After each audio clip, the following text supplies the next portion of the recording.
All right. Use this video as a tool to help you as you get started. We're going to take a look at some of the guided practice problems together.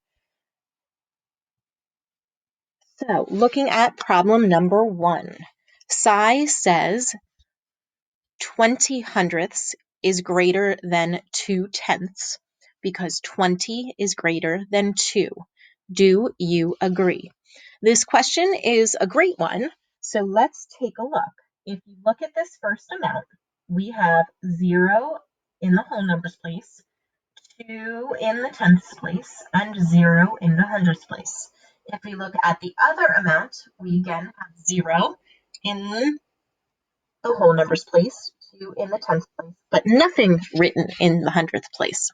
Well, Cy is incorrect because if you look, the fact that there is a 0 here doesn't really change anything. We know that 2 tenths is exactly the same thing as 20 hundredths. Sorry, that was an attempt at a 0.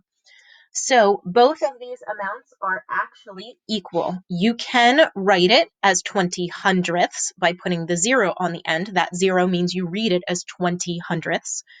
Or you could write it as 2 tenths. If you leave the 0 off, that means you read it as 2 tenths, but they both represent the exact same amount. So let's come over and look at some of these other comparisons. So number 2, look at the places as you go. So whole number place, both have 0. That doesn't help us compare. So now let's look at the tenths place. What do you notice? Well, you notice the first number has a 7 in the tenths place. The second number has a 5 in the tenths place. 7 is larger than 5, so our first number is greater. Now, don't forget, before you go on to the next problem, you should be reading these situations to yourself just for good practice. So this first digit, we would read it as 70 hundredths is greater than 57 hundredths. All right, let's try number 3. Whole number place, both zeros. Doesn't really help us. Tenths place, I see a 4 and I see a 1. Hopefully your brain automatically is telling you 4 is greater than 1, so we're going to use the greater than symbol, but then don't forget you want to read it. So the way you would read this is 41 hundredths is greater than 14 hundredths. Number 4, look at the whole number place. Ooh, we have a 6 and we have a 7. We can actually use these to compare. We know the first quantity is actually less than the second quantity. So here's how you would read this. 6 and 28 hundredths is less than 7 and 31 hundredths. Number 5, look at the whole number place. They're the same. That doesn't help us.